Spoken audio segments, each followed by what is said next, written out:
Hello प्यारे बच्चों, नमस्ते, प्रणाम, गुड इवनिंग। तो कैसे हैं आप सभी? मस्त हैं, शानदार, जबरदस्त, जिंदाबाद हैं। मैं हूं रविंद्र शेखर, आपका अपने यूट्यूब चैनल शेष भारती पर बहुत बहुत स्वागत करते हैं। तो चलिए, ये हो गया फॉर्मेलिटी। अब हम शुरू करते हैं। आज हम बताने वाले हैं क्या? दर्पण सूत्र के बारे में। जी हाँ, मिरर फॉर्मूला के बारे में। ठीक है, तो चलिए देखते हैं मिरर फॉर्मूला कैसे होगा, क्या होगा, कैसे सिद्ध होगा। इन सारी चीजों को देखते हैं। हम आपको पहले बता देते हैं कि मिरर फॉर्मूला देखने में लगता है कैसा। आपके जैसा, मेरे जैसा, कैसा? तो देखिए, ऐसा 1/u plus 1/v equal to 2 या हम अभी ये लेके चलते हैं 1/f। ठीक है, 90% मामलों में, इसमें 10% मामलों में ये जोड़ दीजिए 2/r। यही क्या है? Mirror formula. तो हम लोग एसी को देखने वाले हैं। यहां पर u क्या है? एकदम बिल्कुल बताइए, एकदम सही समझ रहे हैं आप। u जो है इस वस्तु दूरी। v क्या है? प्रतिबिंब दूरी है। f क्या है? फोकस दूरी है। r क्या है? वक्रता त्रिज्या है। ठीक है, तो इसी को हम लोग को देखना है कैसे ये साबित होगा। चलिए, तो मिरर फॉर्मूला को देखते हैं कैसे क्या होगा। आइए, सबसे पहले इसके लिए एक डायग्राम खूबसूरत सा बनाइए भैया। तो इसके लिए मैं लेता हूं एक अवतल दर्पण। आपके सामने देखिए, अवतल दर्पण मैं लेने जा रहा हूं। ये रहा अवतल दर्पण। अवतल दर्पण में ही हम मिरर फॉर्मूला को सिद्ध करेंगे। ठीक है, okay okay okay okay okay sir, okay sir, okay okay. आइए, ये लीजिए। हाँ, थोड़ा कट हो जाइए भैया, आराम से, प्यार से। क्यों इतना गुस्सा कर रहे हैं? ये लीजिए, ये लीजिए। आपके सामने ये अवतल दर्पण मैंने बना करके क्या कर दिया? रेडी कर दिया। अब हम क्या करते हैं? एक ऑब्जेक्ट को लेते हैं। कहां पर ले लेते हैं? चलो, वक्रता के अंदर ये रहा और अनंत के बीच में एक ऑब्जेक्ट को मैं लेने वाला हूं। लीजिए भैया, तो एक ऑब्जेक्ट को मैं क्या करता हूं? चलो, आप चलो तो इधर में आ जाइए। कहां पर ले रखे हैं? कहां पे ले रखे हैं? और थोड़ा सा दूर में आ जाइए। इधर में आ जाओ, थोड़ा दूर में, यहाँ पे। सवाल मैंने बोला क्या कि वक्रता केंद्र, और वक्रता केंद्र देखिए यहाँ पर है ये, और अनंत हो गया इधर। तो इसके बीच में ही ऑब्जेक्ट को हम लेना चाह रहे हैं। चलिए, और बढ़ा दिए हैं। कोई दिक्कत है यहाँ तक? ये ऑब्जेक्ट का नाम क्या हो गया? ऑब्जेक्ट का नाम ले लिया जाए। ऑब्जेक्ट का नाम है ए, और यहाँ पे बी। कितना डिग्री पे है? 90 डिग्री पे। अब इसका इमेज बनाने के लिए सबसे पहले ए का इमेज बनाने का काम करेंगे हम लोग। तो ए का ये इमेज बनाते हैं, उसके लिए क्या करेंगे? किरण को हम मुखज के, एक किरण मुखज के समांतर ले लेते हैं। चलो, लेने वाले हैं हम एक किरण मुखज के समान। लीजिए, मुखज के समांतर है, किरण गया है। तो जो किरण मुखज के समांतर होती है वो कैसे लौटती है? तो वो लौटती है फोकस के डायरेक्शन में, या फोकस से होकर के जाती है। अब तो दर्पण में फोकस से होकर के जाती है। तो लीजिए, ये किरण जो था कैसे गया है? मुखज के समांतर, और परावर्तित कैसे हुआ है? तो फोकस के दिशा में। क्लियर हो गया? अब क्या करें हम? अब एक और किरण लेते हैं जो कैसे होगा? तो इसको ले लेते हैं हम। ओहो, क्यों गुस्सा हो जाते हैं? चलिए, यहाँ आ जाइए। इसको ले रहे हैं हम वक्रता केंद्र के डायरेक्शन। तो देख लीजिए, वक्रता केंद्र के, थोड़ा सा मिरर को और इधर कर देते हैं। तो ये किरण जो गया है वक्रता केंद्र के डायरेक्शन में, तो ये 90 डिग्री पर ही आपतित होता है। तो ये इसी दिशा में क्या हो जाएगी? वापस चली जाएगी। अब दर्पण से परावर्तन के बाद जो इमेज बना है ऑब्जेक्ट का, ये हम कहेंगे कि फिलहाल अभी बिंदु ए का जो इमेज बना है वो कहां पर बना है? ए डैश पे। तमाम बिंदुओं का इसी प्रकार से इसी के ऊपर बनेगा। तो मैं कह सकता हूं कि इसका इमेज बन के मैं तैयार कर दिया हूं लगभग में। इसका कलर व्हाइट कर देता हूं। चलो, इमेज यहाँ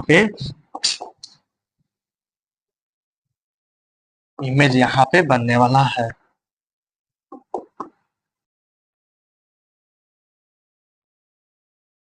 यहां ये इमेज बन के तैयार, ए डैश बी डैश। क्लियर हो गया? इतना क्लियर हो गया, इमेज बन के तैयार हो गया। अब हम क्या करते हैं कि सारी दूरियां को हम दर्शा देते हैं कि कौन सी दूरी कहां पर होएगा। तो सारी दूरियां जो नापी जाएगी वो कहां से नापी जाएगी? जल्दी से बोलिए, कहां से नापी जाएगी? वो सारी दूरियां नापी जाएगी आपके ध्रुव से, आपके नहीं, दर्पण के ध्रुव से माप, आपके ध्रुव के। ठीक है, तो आइए सबसे पहले हम फोकस दूरी को दर्शा लेते हैं। फोकस दूरी कहां पर देखने के लिए मिलेगा प्यारे बच्चे? ये रहा फोकस, यस सर, ये हो गया फोकस दूरी। अब आ जाइए, ये हो गया सेंटर, तो सेंटर से हो गया सेंटर फ्रेश वक्रता त्रिज्या। अब आ जाइए, वस्तु कहां पर है? यहां पर है। यहां वस्तु से ध्रुव की जो दूरी होगी वो होगी वस्तु दूरी। अब उसके बाद आ जाइए, ये रहा प्रतिबिंब, ये हो गया प्रतिबिंब से प्रतिबिंब दूरी, ध्रुव से निकल। तो मिरर फार्मूला में आने वाले लगभग में जितने भी भौतिक राशि, फोकस दूरी सब जो भी है, उसको हमने यहाँ डायग्राम में सब दर्शा दिया है। क्लियर हो गया? अब यहां पर कुछ लिखने की बारी आई। क्या लिखे यहां पे? तो मैं लिखूंगा, माना के इसका नाम ले लेते हैं इस दर्पण का एम, और यहां पर भी ले लेते हैं एम डैश। क्लियर? तो यहां पर लिखेंगे माना कि एम एम डैश एक कैसा, क्या है ये? एक अवतल दर्पण है, एक अवतल दर्पण है जिसके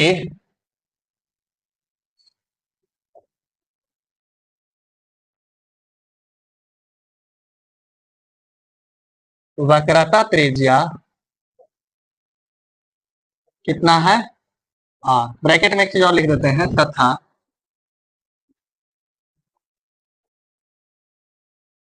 फोकस दूरी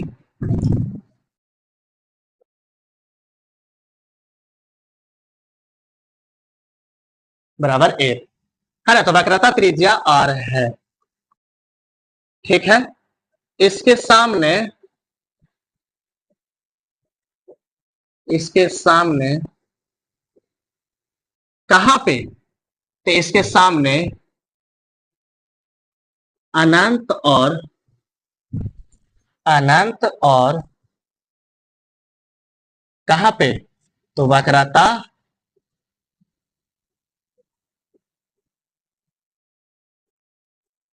सी, है ना? वक्रता केंद्र क्या है यहाँ पे? सी के बीच एक वस्तु, एक वस्तु, दम हौले हौले भैया, है ना? के बीच एक वस्तु कौन रखा गया है बताइए? ए बी रखा नहीं, रखी ए बी रखी गई है, रख दिए। अब रखे हैं तो इसका प्रतिबिंब बनना है, जिसका प्रतिबिंब, जिसका प्रतिबिंब, जिसका प्रतिबिंब कौन बना है? ए डैश बी डैश। कहां पे? तो वक्रता केंद्र,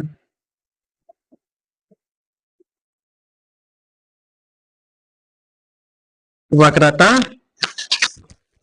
केंद्र, और कहां पे?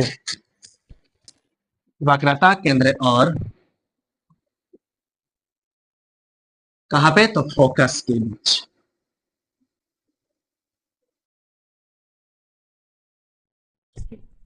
फोकस के बीच,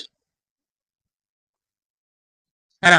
यानी प्रतिबिंब ए डैश बी डैश बन रही है। क्लियर हो गया यहां पे? अब इतना कुछ करने के बाद हमें अब क्या करना है, आप ही बताइए। मुझे अब चलना होगा और इस प्रकार से काम करना होगा ताकि हम इस रिलेशन को फाइंड आउट कर सकते हैं। 1 मिनट थोड़ा सा।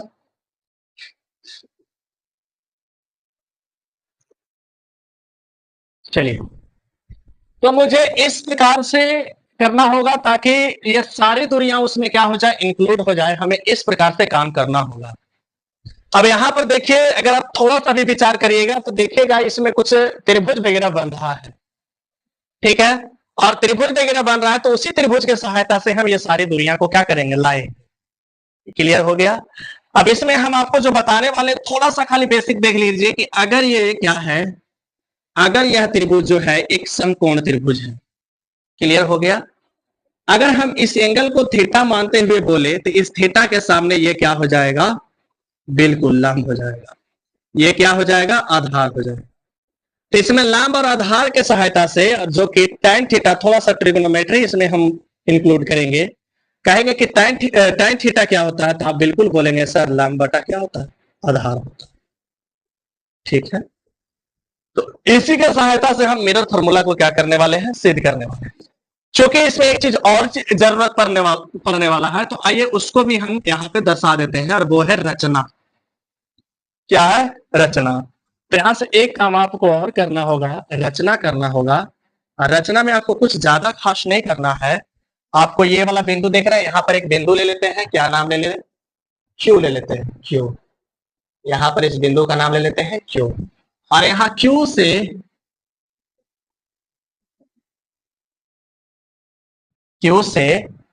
यहाँ पे यहाँ नाम दे देते हैं ए। तो हमने क्या किया है, क्यू से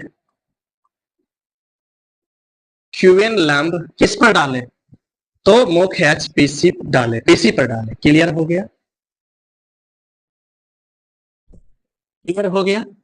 अब यहां से जो भी समकोण त्रिभुज यहां पर आपको दिख रहा है उसको लिखते जाइए और काम करते जाइए।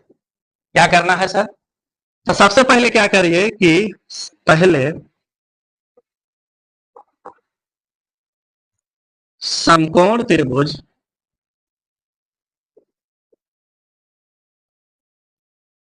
समकोण त्रिभुज किसमें आ जाइए, ए बी सी। इस एंगल पर विचार करिए। ये एंगल को हम फिलहाल क्या मान लें, थीटा। तो समकोण त्रिभुज एबीसी में बताइए क्या हो जाएगा, tan theta is equal to, तो बोलिएगा tan theta is equal to, tan theta जो होता है लंब बटा आधार होता है। तो थीटा के सामने लंब कौन हो जाएगा, ए बी। क्लियर। और आधार कौन हो जाएगा, ये थीटा के लिए इस समकोण त्रिभुज एबीसी में हम चल रहे हैं, एबीसी यहीं तक है। तो इसके सामने ये हो गया लंब ए बी बटा आधार, यहां पर हम लिखने वाले हैं बीसी। कोई दिक्कत है, इस समीकरण को मान लीजिए फर्स्ट। Is it okay. अब देखिए, अगर ये थीटा है तो ये भी कितना होगा, थीटा। क्यों, अगर दो सरल रेखा एक बिंदु पर प्रतिच्छेद करती है तो ये कोण समूह कोण होता है। समूह कोण क्या होता है, बराबर। मतलब ये 20 डिग्री है तो ये भी कितने डिग्री, 20। अगर ये थीटा है तो ये भी कितना होगा, थीटा। क्लियर हो गया। तो मतलब सर, तथा एक और समकोण त्रिभुज यहां बन के रेडी है।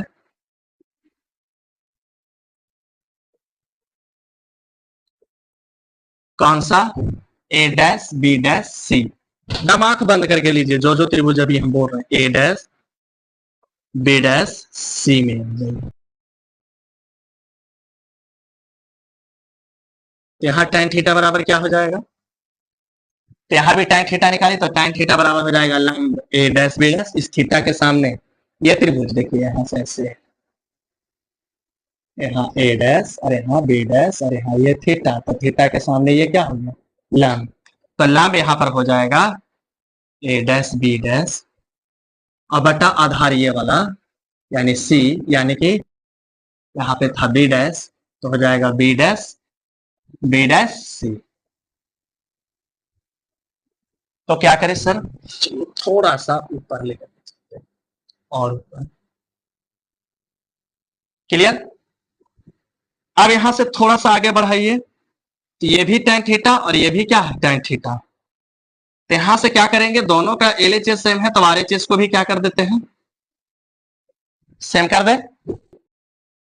यानी कि यहां पर लिख सकते हैं tan थीटा की जगह पे कितना है, ए बी बटा बी सी। तो यहाँ tan थीटा की जगह पे हम लिख देते हैं ए बी और बटा में क्या, बी सी। क्लियर, बराबर, इसके बराबर ऑलरेडी पहले से क्या था, ए डैश बी डैश और बटा में क्या, बी सी। अभी ये जो काम किए हैं वो कहां से किए हैं, समीकरण फर्स्ट से। अब थोड़ा क्या करो कि इस ए बी पर विचार करो, इस ए बी पर विचार करो और इस ए डैश बी डैश पर विचार करो। ये दोनों ऊंचाई है तो क्या करो, इन दोनों को एक साथ रखते हैं।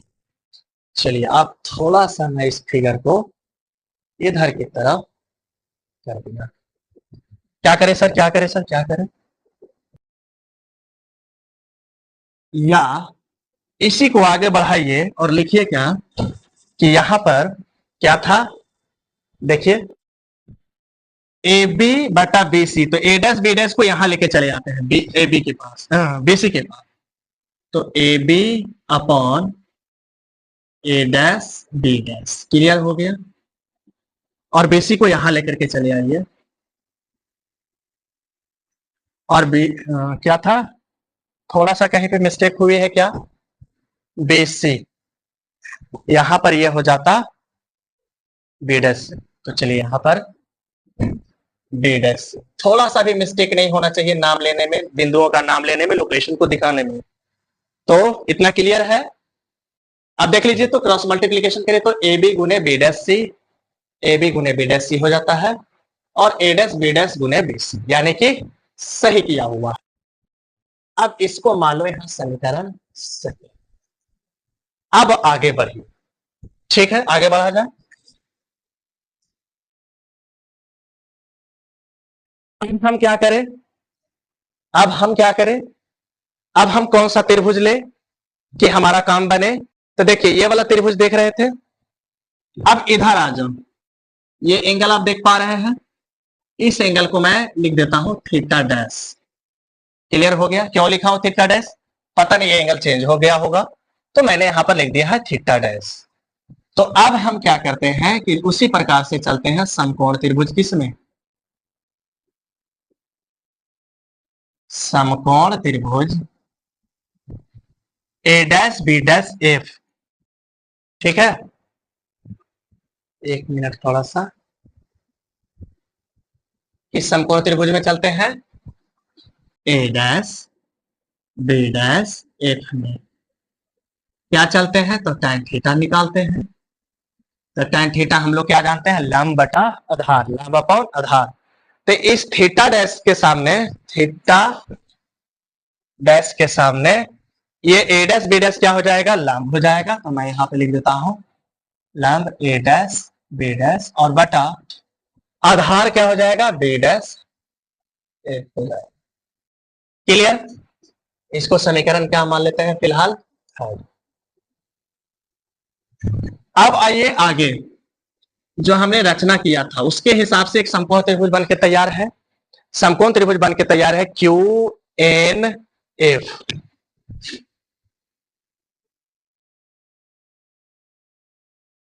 तथा समकोण त्रिभुज क्यू एन एफ में, तो समकोण त्रिभुज क्यू एन एफ में क्या हो जाएगा, अगर ये थीटा डैश है तो भाई समूह कोण ये भी क्या हो जाएगा, थीटा डैश। तो हम यहां पर लिख सकते हैं कि tan थीटा डैश जो होगा इस थीटा डैश के सामने लंब हो जाएगा क्यूएन, क्यूएन दिख रहा है, और बटा आधार हो जाएगा एफ एन।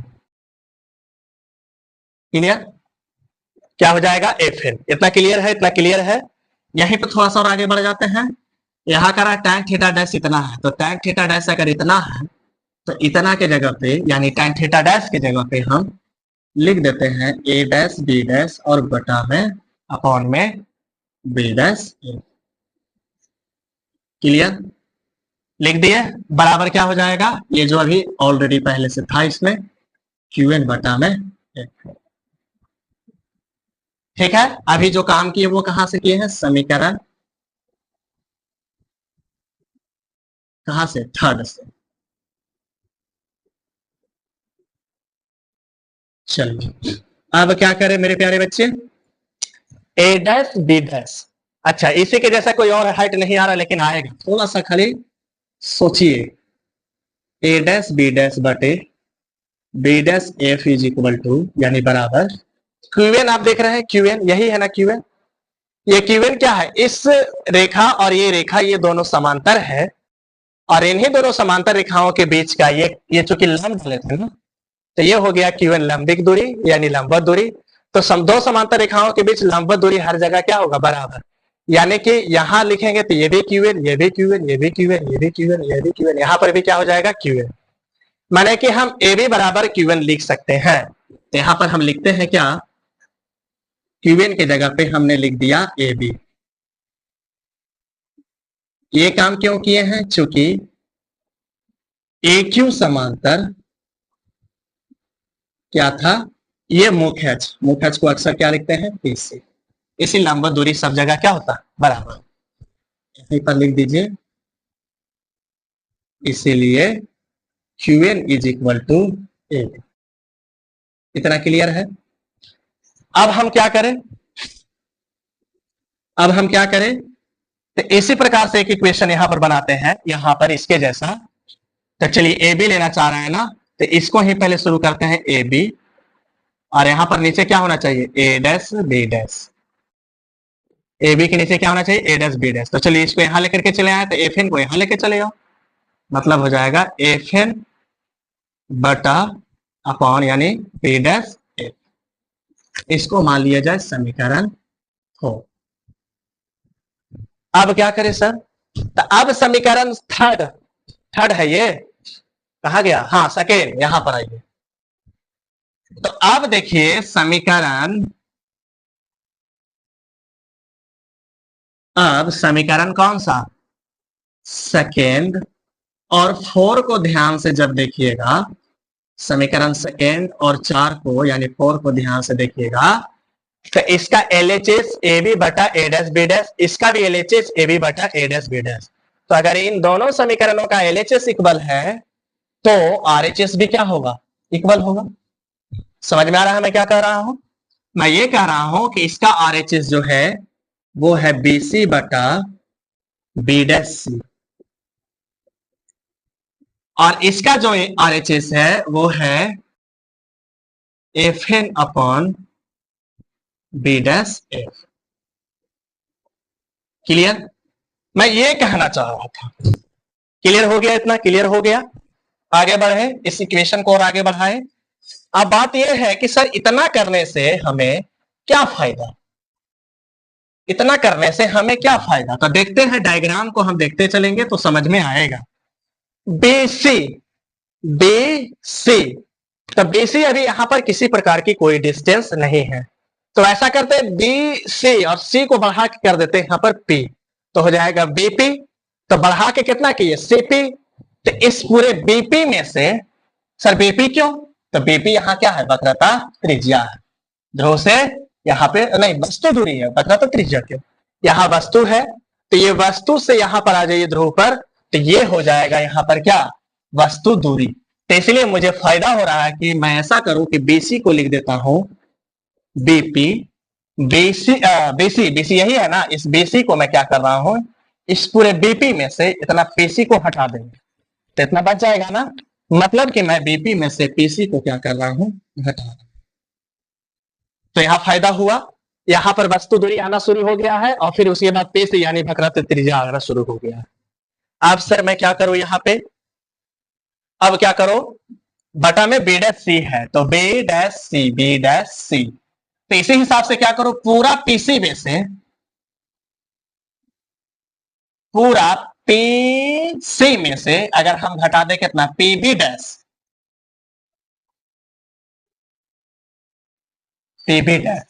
यानी इतना काट के क्या करते हैं, इस पूरे पीसी में से देखिए यहां से यहां तक मैं इतना से इतना हम काट के हटा दिए, मैंने घटा देंगे तो बचेगा कितना, बी डैश सी। तो लेकिन फायदा क्या हुआ सर, बी डैश सी को अगर हम ऐसा लिखे तो क्या फायदा, तो देखिए पीसी वक्रता त्रिज्या हो गया और पीबी डैश यहां प्रतिबिंब बन रहा है, मतलब कि प्रतिबिंब दूरी हो गया।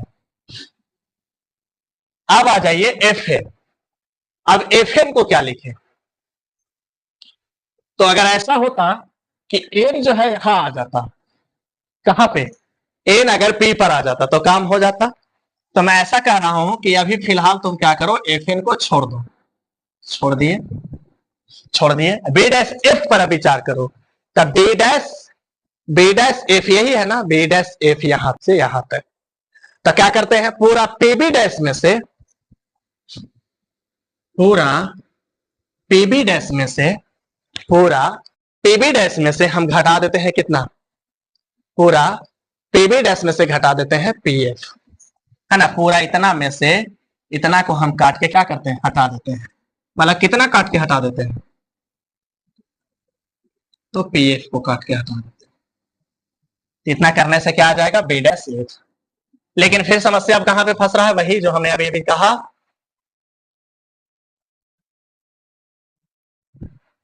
एफ एन पर विचार करिए।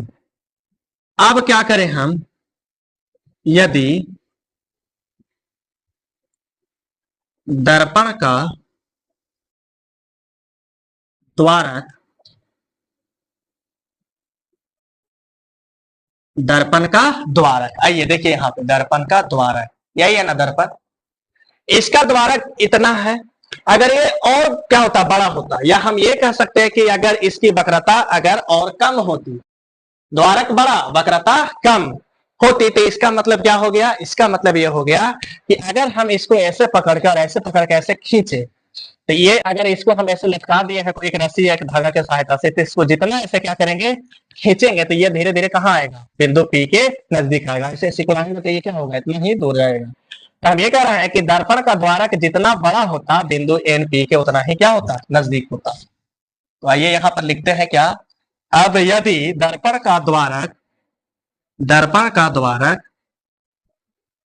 बहुत बड़ा होता, बहुत बड़ा होता, तो बिंदु कौन वाला, वहां पर कौन सा बिंदु था, एन ही था ना, बिंदु एन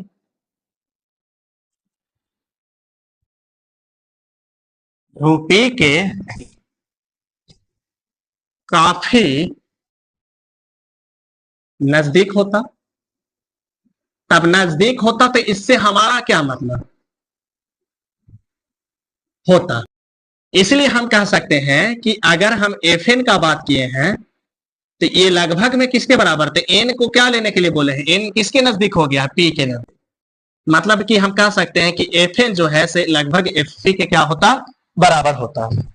तो अगर बराबर हो गया है, अगर बराबर हो गया है तो क्या फायदा, तो इसीलिए हम लोग यहां पे लिख सकते हैं क्या, इसलिए लिख सकते हैं बीपी माइनस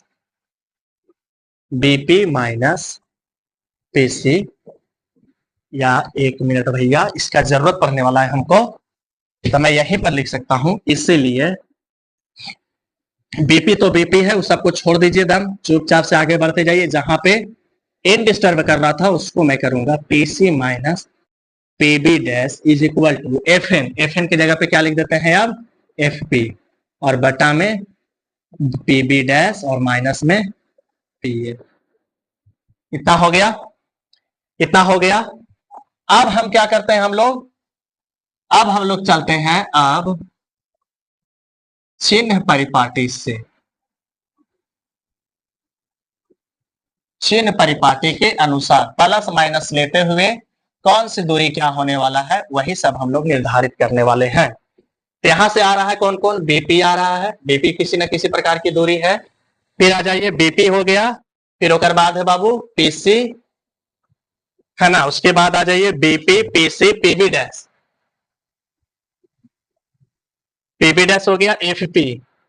अब आगे बढ़ते हैं एफ पी, फिर नीचे आते हैं पीबी डैश लिया है पीएफ, पीएफ या यहाँ पे हमने एफ पी, इसको क्या करो क्या करो, यहाँ पर पीएफ लिख दिया हूं, तो चलो इसको हम यहीं पर क्या करते हैं, पीएफ को एफ पी लिख देते हैं, वही है ना पीएफ या एफ पी, दिक्कत नहीं हो आपको, इसलिए मैंने ऐसे किया एफ पी।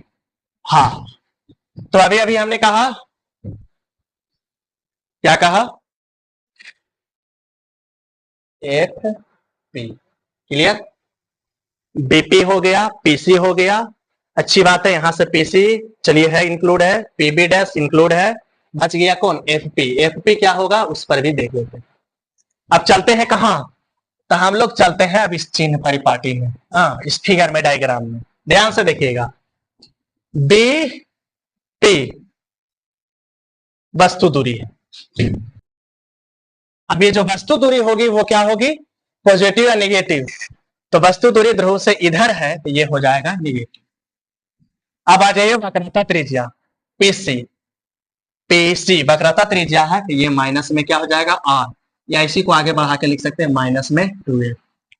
क्यों, क्योंकि वक्रता त्रिज्या और फोकस दूरी में संबंध हम लोग पढ़े थे ना 2f, तो आर की जगह पे कितना लिख सकते हैं 2f, तो मैंने आर की जगह पे कितना लिखा 2f। PB dash, PB dash प्रतिबिंब दूरी है और ये भी ऋणात्मक होगा। अब इसके बाद आ जाइए एफपी, एफपी या पीएफ है ना, ये क्या है फोकस दूरी, और ये भी क्या होगा निगेटिव। अब इतना अगर कर लिए हैं तो जो यहां पर फाइनलाइज करके जो आया था ये कहा गया जी, आइए जल्दी से आइए यहां पर, है ना, यहां पर ही आया था, इसको मान लेते हैं इक्वेशन 5। इसीलिए समीकरण कहां से, अब आइए समीकरण 5 से यानी 5 से। अब जो भी डिस्टेंस थी उसको आप क्या करिए, यहां पर जो भी बीपीपीसी जो भी है आराम से देखते जाइए और रखते जाइए। तो रखिए रखिए रखिए BP minus you, okay sir. अब आ जाइए, एक मिनट यार, बीपी माइनस यू, फिर पीसी, पीसी क्या है तो माइनस आर है, पीसी क्या है तो माइनस आर है। लेकिन लेकिन लेकिन लेकिन फिर से थोड़ा सा ध्यान से ध्यान से ध्यान से, बीपी बीपी माइनस यू था, फिर उसके बाद माइनस है, यहां पर देख लीजिए माइनस है, तो मैं यहां पर क्या लिख देता हूं माइनस, लिख दिया हूं। अब उसके बाद क्या है पीसी, तो पीसी कितना है माइनस 2f, क्लियर, अपॉन, अब आ जाइए बटा में पीसी, तो पीसी फिर से कितना है तो माइनस में 2f, फिर minus PB dash, PB dash, PB dash क्या है माइनस भी है, माइनस भी बराबर। अब उस साइड चलिए एफपी, एफपी क्या है दम क्लियर दिख रहा है आपके सामने है, इकलौता फोकस दूरी, अपॉन बटा में क्या पीबी डैश माइनस में एफपी, तो पीबी डैश क्या है देख लीजिए यहां पे प्रतिबिंब दूरी, फिर माइनस था माइनस दिए, फिर एफपी है तो यहां पर माइनस क्या हो जाएगा, क्लियर हो गया। अब आराम से इसको क्या करो कैलकुलेशन करो और आराम से ये चीज जो है आने वाला है मेरे प्यारे बच्चों, बस आप लोग खाने के लिए तैयार रहो। या माइनस यू, देखिए यहां पे minus you minus minus plus 2f upon minus 2f, है ना, minus 2f minus minus plus भी इक्वल टू यहां से माइनस एफ और यहां पे माइनस भी और ये प्लस में, क्लियर। अब क्या करो क्रॉस मल्टीप्लीकेशन करो अदम, तो करो भैया, तो यहां पे करें माइनस यू प्लस 2f में क्रॉस मल्टीप्लीकेशन हो जाएगा किससे, माइनस भी प्लस एफ से इक्वल टू, और माइनस एफ से कितना में हो जाएगा तो माइनस 2f और प्लस में भी से, क्लियर है। अब क्या करते हैं तो माइनस यू को बाहर निकाल करके पहले ये पूरे में क्या करते हैं गुना करते हैं, तो क्या हो जाएगा माइनस, या तो आप कमजोर विद्यार्थी हैं तो लीजिए एक लाइन और बढ़ा देते हैं, माइनस भी प्लस एफ, फिर इसमें प्लस 2f निकालिए और फिर से उतना में ही गुना करिए माइनस भी प्लस बराबर, यहाँ पे गुना करेंगे तो माइनस माइनस प्लस और f इंटू 2f का स्क्वायर, फिर माइनस प्लस माइनस फिर f इंटू भी यानी कि भी, यहां करिए माइनस माइनस प्लस यू भी, फिर यहाँ minus plus minus minus you, फिर अब इधर आ जाइए प्लस इंटू माइनस माइनस, तो यहां से हो जाएगा 2v, क्लियर है? और आगे बढ़िए, plus into plus plus F, 2f into F, 2f square बराबर में कितना, 2f स्क्वायर माइनस बी। ठीक है, अब देखिए यहाँ पे स्क्वायर था। अब यहाँ पर ध्यान से देखिए मेरे प्यारे बच्चे, ये जो है और ये जो है दोनों क्या है, उधर जाके घट जाएगा, तो इससे अच्छा कि यहीं पर इसको बाबा धाम पहुंचा देते हैं। क्लियर है? अब क्या करें, जिसमें एफ नहीं है उसको उधर लेकर के चलते। तो चलिए यहाँ यू भी, या तो इसको इधर ही रहने दो यू भी को, ओके सर, माइनस भी एफ उधर है, ओके सर, इसको उधर लेकर के जाओ, तो माइनस को इधर लेके आएंगे, ये वाला पहले लिख लेते हैं सजा करके एक साथ, 2vf, और ये हो जाएगा इधर आएगा तो यू एक यू एफ। अब क्या करें सर, देखिए देखिए अब तो एकदम फाइनल होने वाला है भाई, तो ये दोनों ऐड होकर के क्या हो जाएगा, वी एफ। क्लियर है? आगे बढ़े, समझ में आ रहा है? बोरिंग महसूस हो रहा है? दम नहीं, दम ध्यान से पढ़िए, देखिए तो फोकस होकर के आपको पूरा समझ में आएगा। अब इधर आ जाओ, ये बच गया यू एफ। अब क्या करो, वही आप जो बाकी सब जगह पढ़े होंगे, दोनों तरफ क्या करो, दोनों तरफ यू भी एफ से क्या देने पर,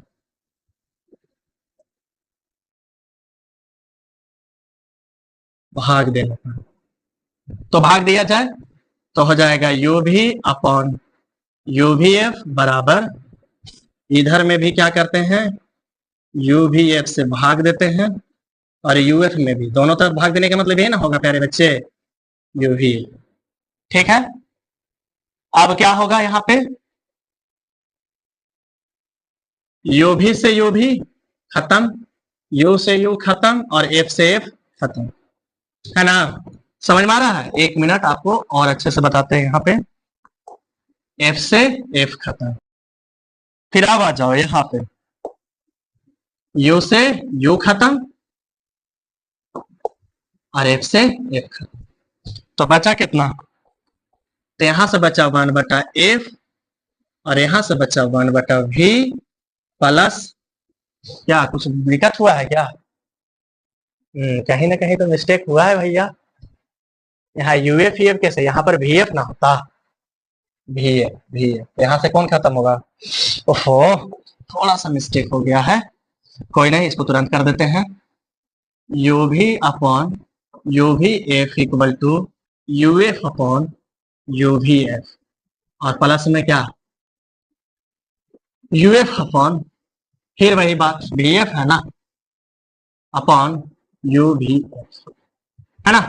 तो v से v खत्म और f से f खत्म, u से u खत्म और f से f खत्म, तो बचेगा कितना, यहां से बचा 1/, यहां से बचा 1/u, और वहां से बचा 1/v।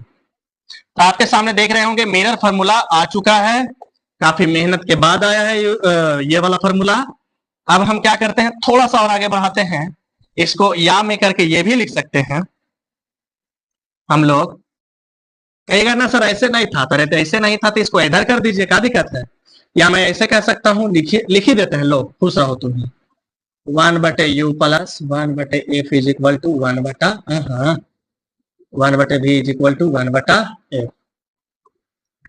ठीक है, या हम क्या कह सकते हैं, इसको आप क्या कर लीजिए, घेर लीजिए, यहीं तक ला दीजिएगा तो हो जाएगा प्रूव, या तो इसको और आगे बढ़ाइएगा तो 1/u 1/f बराबर 1/v बराबर 1/f बराबर, तो देखिए चूंकि हम लोग पढ़े हैं क्या, r बराबर में 2f, या कह सकते हैं इसलिए f बराबर क्या करिए, तो r/2 करिए, यही ना होता है, f बराबर r/2।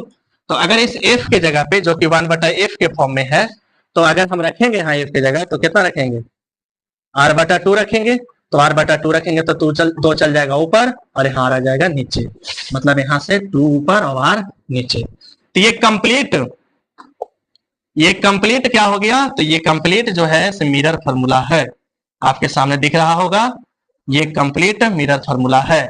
आपको लगता है कि नहीं सर यहीं तक जरूरत है, तो यहीं तक लिखिए, कोई दिक्कत नहीं है, यहीं तक लिखिए। क्लियर? तो ये आपके सामने मिरर फार्मूला आकर के क्या हो गया, प्रूव, या मैं लिख सकता हूं यहां पर, यही दर्पण सूत्र है। तो एग्जाम में आपका शायद 6 मार्क्स के आता है, फिजिक्स का ये चूंकि प्रश्न है तो फिजिक्स का ये 6 मार्क्स का आता है कि दर्पण सूत्र को लेकर क्या करिए, सत्यापित करें। तो अगर कह दिया दर्पण सूत्र को लेकर सत्यापित करिए तो शुरू में ही क्या करिएगा, एक पॉइंट बनाइएगा और लिखिएगा दर्पण सूत्र। दर्पण सूत्र, और दर्पण सूत्र क्या होता है, 1/1 u प्लस 1/v बराबर 1/f, ये होता है। और इसको क्या कर देना, आपको प्रमाणित कर देना है। फिर इसी प्रकार से सारे डायग्राम बनते हैं। क्लियर?